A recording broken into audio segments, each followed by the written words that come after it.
Dear friends, today my topic is education system. अरे आपने देखा, मैं एजुकेशन सिस्टम की बात करने आया और अंग्रेजी बोलने लग गया। वैसे अंग्रेजी में मेरा हाथ कुछ ज्यादा ही तंग है, लेकिन जब किसी पढ़े लिखे की बात करनी हो तो मेरे मुंह से अंग्रेजी निकल आती है। वैसे तो हर हिंदुस्तानी के मुंह से अंग्रेजी तभी निकलती है जब वो किसी पढ़े लिखे इंसान के बारे में बात कर रहा हो या फिर दारू पी के मजे में मस्ती में अंग्रेजी निकलती है। आज हम बात करेंगे academic education system during lockdown. गुरुर्ब्रह्मा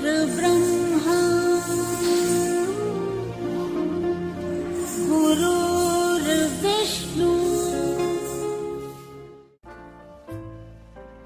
दोस्तों, वैसे तो मेरा एकेडमिक एजुकेशन के साथ कोई लंबा चौड़ा रिश्ता नहीं है। हमारे माँ बाप ने हमें स्कूल कॉलेज में डाल दिया था, तो इसलिए हमें पढ़ना पड़ा और हम पढ़ लिए। फिर 96 में मेरे ऊपर एक बहुत बड़ा फाइनेंशियल स्ट्रेस आया, बेरोजगारी आ गई।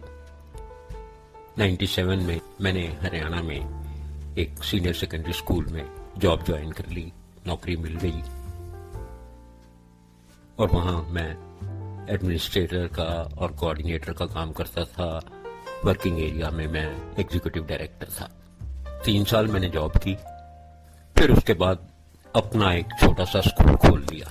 1 साल ही हुआ था स्कूल को, तो वक्त ने हमें हरियाणा से उठा के मुंबई में बिठा दिया। मेरा एकेडमिक एजुकेशन के साथ वो रिश्ता भी खत्म हो गया और फिर 2016 में वक्त हमें मुंबई से उठा के गोवा ले आया।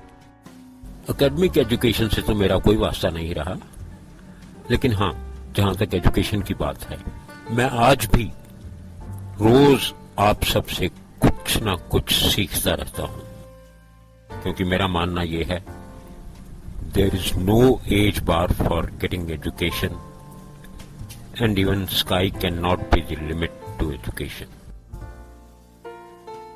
अब लॉकडाउन के दौरान मैंने ये कुछ एपिसोड्स बनाने शुरू किए, तो कुछ दिन पहले मेरी नजर में एक मुद्दा आया जिसमें कुछ टीचर्स सैलरी के लिए परेशान हो रहे थे। दोस्तों, लॉकडाउन अनाउंस होते ही छुट्टियां हो गई, स्कूल बंद हो गए। ये स्कूल मैनेजमेंट और टीचर्स की ग्रेटनेस है, जिन्होंने ये सोचा कि लॉकडाउन तो अनसर्टेन टाइम के लिए है, तो क्यों ना बच्चों को ऑनलाइन पढ़ाया जाए ताकि बच्चे पढ़ाई से अलग नहीं हो जाएं और आगे बढ़ने से रुक नहीं जाएं। आई salute school management and teachers. गुरुर्देवो महेश्वरा। अपनी ज्यादा बोलने वाली आदत को आगे बढ़ाते हुए मैं टॉपिक शुरू कर रहा हूं।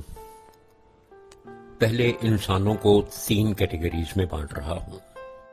मेरी समझ कहती है कि दुनिया में 3 किस्म के लोग होते हैं। Number 1, down to earth, loving, caring, अपने साथ साथ दूसरों के भी अच्छाई सोचना। कैटेगरी नंबर 2, जिनको कुछ पावर्स मिल जाती हैं और वो अपनी पावर्स के दम पे डोमिनेट करने की कोशिश करना शुरू हो जाते हैं। ये भूल जाते हैं कि सामने वाले को वो अच्छा लग रहा है या नहीं लग रहा। कैटेगरी नंबर 3, वो लोग जिनको ना आए की खुशी ना गए का गम, मस्त राम मस्ती में आग लगे बस्ती में, उस टाइप के लोग होते हैं। अब ये कैटेगरीज मैंने इसलिए बांटी कि हमारे एजुकेशन सिस्टम के स्कूल मैनेजमेंट, टीचर्स, स्टूडेंट्स के पेरेंट्स, ये सब भी इंसान हैं और ये सब भी उन्हीं 3 कैटेगरीज में से किसी एक कैटेगरी के हैं। अब आती है वो 3 कैटेगरीज की बात।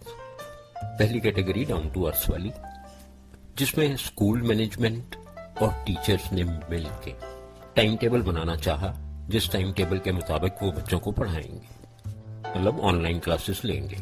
उसमें पेरेंट्स को भी इन्वॉल्व किया, और अगर बच्चे सीनियर क्लासेस के थे तो बच्चों को भी इन्वॉल्व किया, ताकि किसी को भी कोई परेशानी ना हो। और जब किसी एक टाइम शेड्यूल पर सबकी सहमति हो गई तो क्लासेस शुरू हो गई, और आज तक बड़ी सुख शांति से, बड़े अच्छे ढंग से बच्चों को पढ़ाया जा रहा है, जिसमें टीचर्स को भी कोई परेशानी नहीं, बच्चों को भी कोई परेशानी नहीं, और पेरेंट्स को भी कोई परेशानी नहीं। अब बात आती है कैटेगरी नंबर 2 के लोगों की, मतलब डोमिनेटिंग नेचर वाले लोग। इस केस में मैनेजमेंट ने अपने सीनियर टीचर्स को बोला कि ऑनलाइन क्लासेस लेनी शुरू करो। उन्होंने अपने आप एक टाइम शेड्यूल तैयार किया, बच्चों की ऑनलाइन क्लासेस का टाइम शेड्यूल, और बच्चों में सर्कुलेट कर दिया कि आप सबको हमारे कहे हुए टाइम पे ऑनलाइन क्लासेस अटेंड करनी ही पड़ेंगी। माय डियर टीचर्स, क्या आपने ये सोचा कि वर्किंग डेज में और वीकेंड डेज में फर्क होता है? आजकल छुट्टियां हैं, बच्चों के लिए तो छुट्टियां ही हैं ना, उनको लॉकडाउन से कुछ नहीं लेना देना, उनके लिए तो छुट्टियां हैं, वो मस्ती मारने के मूड में हैं। रेगुलर स्कूलिंग के दिनों में 7 बजे स्कूल पहुंचने के लिए बच्चा सुबह 5:30 बजे उठता है। उसको उठाने के लिए पेरेंट्स पहले 5:15 बजे उठते हैं, फिर उसके कुछ खाने पीने का इंतजाम करते हैं। और जनरली आजकल स्कूलों में 2 ब्रेक होते हैं, एक पहले नाश्ते का ब्रेक होता है, ब्रेकफास्ट ब्रेक, दूसरा लंच ब्रेक। उसके लिए बच्चों के 2 टिफिन तैयार करने हैं, फिर बच्चों को या बस स्टैंड पे छोड़ के आना है या स्कूल छोड़ के आना है। मुझे पता लगा कि कुछ टीचर्स कंटिन्यूअसली सुबह उठ के 4-4 घंटे की क्लास लेते हैं। आप उनसे छुट्टियों में भी यही सब उम्मीद कर रहे हैं कि वो बच्चा 5:30 बजे उठे ताकि तैयार होके आपकी क्लास के लिए 7 बजे तक अलर्ट या लैपटॉप के सामने बैठ जाए या फोन हाथ में उठा के बैठ जाए। मेरी इस बारे में कुछ टीचर से बात हुई तो उन्होंने ये कहा कि हम भी यही चाहते हैं कि हम 11-12 बजे तक इस सब से फ्री हो जाएं ताकि अपने बाकी कामों को अटेंड कर सकें।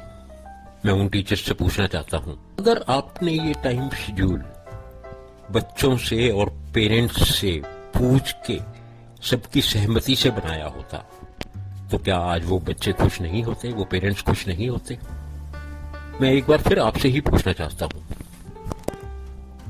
कि अगर कभी आपका बच्चा लैपटॉप के सामने बैठ जाए और फोन लेके 4-4 घंटे देखता रहे, क्या आप उसे अलाउ करेंगे? आप उसे डांट फटकार देंगे कि आंखें खराब होती हैं, माइंड पे स्ट्रेस पड़ता है?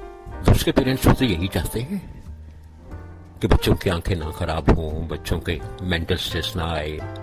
दोस्तों, आप भी जानते होंगे कि लैपटॉप से, टीवी से, फोन से ब्लू रेज भी निकलती हैं और रेडियो एक्टिव वेव्स भी निकलती हैं, जो कंटिन्यूअसली देखने पर आपकी सेहत पर असर करती हैं। तो मैं इसी सेकंड कैटेगरी वाले लोगों को रिक्वेस्ट करना चाहता हूं कि प्लीज अपनी इस आदत को सुधारिए, हर किसी की सहूलियत को देखते हुए ऑनलाइन क्लासेस चलाइए। अब बात आती है कैटेगरी नंबर 3 के लोगों की। उनको तो किसी बात से कुछ लेना देना ही नहीं, वही फंडा, मस्त राम मस्ती में आग लगे बस्ती में। उन पेरेंट्स को अपने बिजनेस से, अपनी किटी पार्टी से, अपनी शॉपिंग से, अपने ब्यूटी पार्लर से ही फुर्सत नहीं।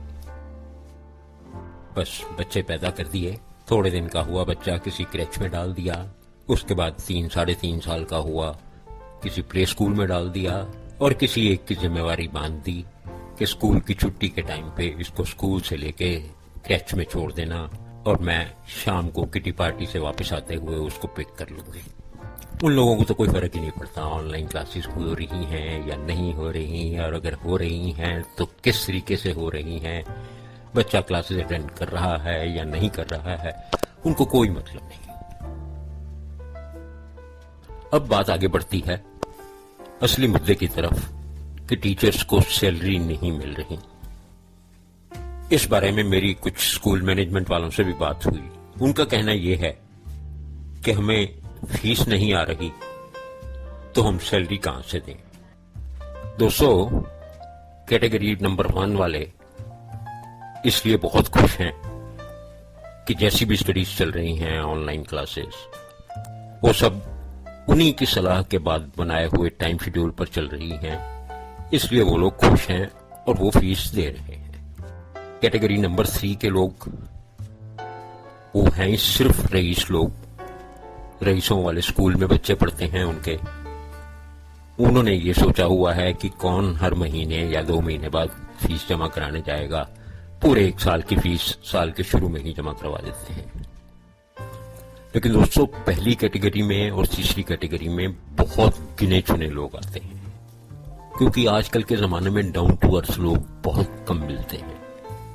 और कैटेगरी नंबर 3 वाले इतने रईस भी हिंदुस्तान में नहीं हैं कि 1 साल की फीस इकट्ठी दे दी तो कोई फर्क नहीं पड़ता। मेन मुद्दा है कैटेगरी नंबर 2 वालों की, जो अपनी मेहनत से कमाए हुए पैसे से बच्चों को पढ़ाते लिखाते हैं। वो फीस नहीं दे रहे। क्यों? कि शेड्यूल बनाते हुए ना किसी ने उनकी सलाह ली, ना बच्चों की सलाह ली, और कुछ डोमिनेटिंग नेचर के सीनियर्स ने वो शेड्यूल बना दिया और बच्चों पर थोप दिया। तो कैटेगरी नंबर 2 में ही सबसे ज्यादा लोग आते हैं, वो फीस नहीं दे रहे, इसलिए मैनेजमेंट ने सैलरीज रोक ली। अब मैं मैनेजमेंट्स को एक छोटी सी सलाह देना चाहता हूं कि दोस्तों, आपने इन्हीं बच्चों से, इन्हीं टीचर्स के थ्रू करोड़ों रुपया कमाया हुआ है। अगर इस महामारी की मजबूरी में आपको 2-3 महीने सैलरी देनी पड़ेगी, तो शायद सैलरीज दे देना चाहिए, ताकि वो टीचर्स भी अपने घर का गुजारा कर सके। कोई किराए पर रहता है, उसने किराया देना है, किसी ने कोई लोन ले रखा है, वो लोन चुकाना है। अगर उनको सैलरीज भी नहीं मिलेंगी तो वो बेचारे कैसे गुजारा करेंगे। और मैं उन टीचर्स से भी गुजारिश करना चाहता हूं कि अपनी डोमिनेटिंग नेचर छोड़ के दोबारा से टाइम शेड्यूल बनाइए, ताकि बच्चे भी खुश रहें, पेरेंट्स भी खुश रहें और फीस देते रहें। गुरु साक्षात् परब्रह्म तस्मै श्री गुरवे नमः।